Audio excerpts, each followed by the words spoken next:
Gracias por estar con nosotros. Vamos a comenzar en Estados Unidos. En Washington, el secretario de Seguridad Nacional, Markwayne Mullin, sostuvo una conferencia de prensa para ampliar, expandir el mensaje del presidente Donald Trump sobre las elecciones en Estados Unidos. Señaló que su departamento determinó que había más de 250,000 personas no ciudadanas en listas de votantes en al menos 4 estados del país: California, Nueva Jersey, Nevada y Pensilvania.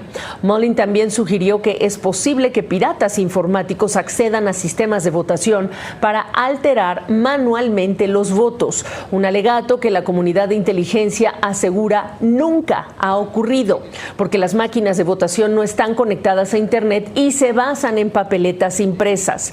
El funcionario también amenazó a funcionarios electorales estatales si no cooperan con los esfuerzos de la administración Trump para, dijo, garantizar la seguridad electoral. The states have to do their part. I will tell you, if the states that choose not to participate with the state program and they choose not to participate in securing the elections, we will make sure that we make those states a priority. If the election officials, once we gave them the information they need to secure their elections, and they chose not to, then those individuals can also be held accountable by fines, by penalties, and even, depending on how far it goes, prison time. Pues esas son las palabras del secretario de Seguridad Nacional en torno a lo que es el tema de las elecciones.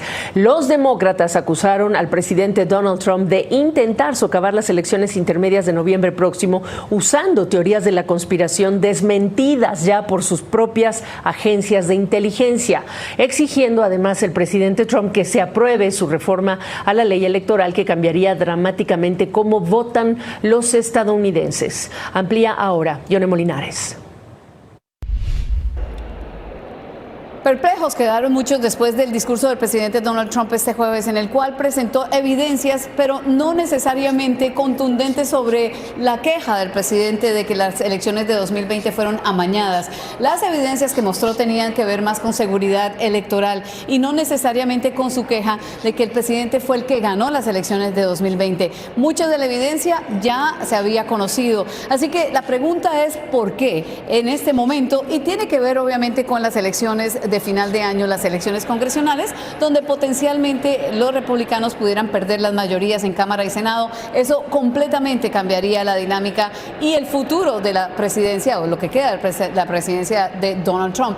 Por eso el Departamento de Seguridad Nacional hoy emitió unas nuevas guías y una advertencia a los estados que si no cumplen con medidas de seguridad estrictas que va a entregar el gobierno federal, con máquinas y depurar las listas de votantes, entonces los mismos estados tendrían que sufrir las consecuencias sin dinero federal, y además los trabajadores electorales podrían incluso llegar a la cárcel. Los republicanos aquí en el Congreso están avanzando una medida que se conoce como el Save America Act, y lo que hace es adelantar lo que el presidente quiere, que no tiene nada que ver con seguridad electoral en términos de máquinas, etcétera, sino con poder tener más restricciones para las personas que vayan a votar y demuestre que realmente son ciudadanos estadounidenses. Ese fraude no existe esencialmente en los Estados Unidos, pero los demócratas lo que dicen es que el partido de gobierno está tratando de crear la desconfianza de cara a las elecciones de final de año, y por eso insisten que van a tratar de mejorar la capacidad de mostrarle a los estadounidenses que las elecciones son válidas y que son transparentes. De hecho, las elecciones las maneja cada uno de los estados, y la mitad de los estados están liderados casi que por personas o líderes del Partido Republicano.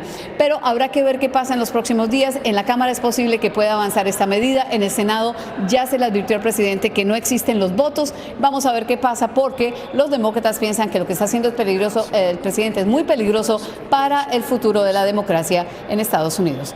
Yone Molinares, CNN, Washington.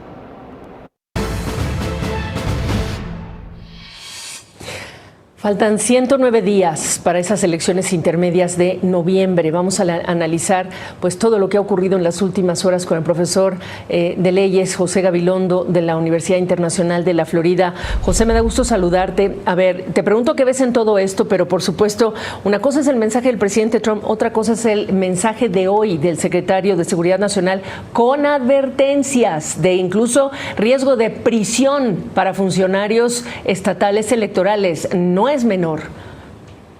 Bueno, advertencia entre comillas, yo creo que son amenazas. A mí me chocó la violencia de la amenaza de Mullins. Era básicamente lo que yo escuché es que los nuevos blancos son, o sea, inmigrantes, estados que no cooperen, oficiales que trabajan en la materia electoral.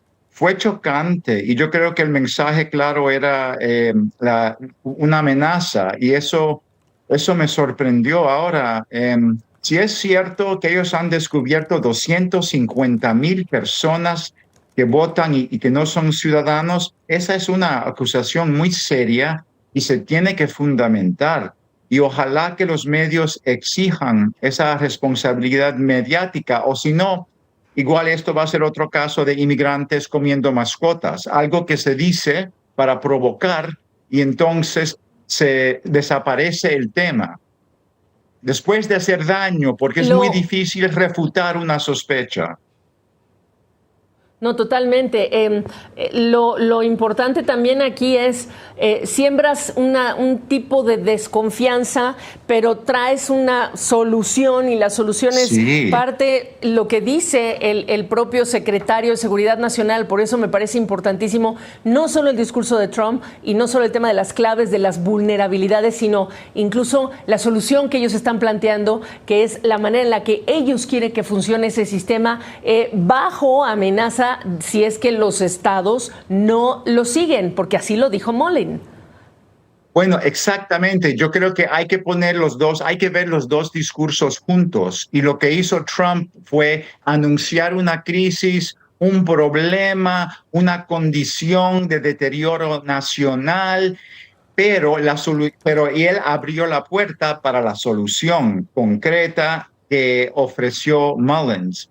Es cierto, o sea, esta es una versión más ambiciosa de lo que hizo Richard Nixon en los años 60 de hablar de olas de crimen que no existían, pero sí provocaban miedo. Yo sí lo veo como un recrudecimiento de la campaña para cambiar las normas políticas de este país, porque la verdad es que sería razonable revisar los procedimientos electorales. Todo eso es razonable y fomentar la seguridad. Todo eso es razonable, es una buena idea, pero usado de mala fe. Y eso me parece muy problemático. Interesante también que el presidente usa su discurso para acusar a China justamente de esa interferencia en las elecciones de 2020, pero en unos cuantos meses recibe al presidente Xi Jinping. Sí, yo vi eso como su revanche después de haber sido acusado hace muchos años de beneficiarse de la injerencia de Rusia. Yo creo que esa acusación en aquel momento fue muy feo, fue muy justificada, mucho más que la que se lanzó ayer y hoy en cuanto a China. Y esto es una forma de decir, mira, no somos nosotros los delincuentes, son ustedes los demócratas. Ahora, hay un problema aquí que Trump tiene que andar con cuidado porque él no puede poner en duda la legitimidad de todas las victorias republicanas del 22 y 24, de forma que tiene que buscar cómo usar este discurso para estigmatizar los demócratas, pero no su partido. Importante decir dónde están las cosas, José Gabilondo, las leyes electorales, lo que quiere Trump que pase el Congreso y lo que ya pasó o queda aprobado, al menos media sanción en materia electoral en el Congreso. Sí, o sea, francamente no son medidas radicales. Lo que ya ha aprobado la Cámara Baja es un requerimiento que personas para registrarse para votar demuestren su ciudadanía. Eso no es una idea loca. Y el SAVE Act que se mencionó ayer y hoy agrega un requisito que también alguien tenga un carnet, que tenga una foto. Tampoco es un requisito loco, es razonable. El problema no es la medida, sino la forma que se está desenvolviendo y el miedo que estas medidas que no son tan irrazonables se pudieran implementar de una manera partidista, porque en realidad la mejor forma de hacer este tipo de cambio es con apoyo bipartidista, una comisión, Claro. un comité, o sea, porque debe ser un interés neutral de todos. Y también una cosa más, Exacto, yo al veo fin. esto, perdón, solo una observación, que como parte de la desintegración de las normas en este país. Yo no sé si, Qué pena. me parece que no somos un país, si es que lo fuimos en algún momento, pero esto para mí significa un deterioro en confianza. Y lástima, porque como tú muy bien dices, hay cosas, propuestas que se están haciendo que deberían parecer razonables a todos, no importa de qué partido seas. Se me acabó el tiempo. José Gabilondo, profesor, gracias. Buenas noches. A ti, hasta luego.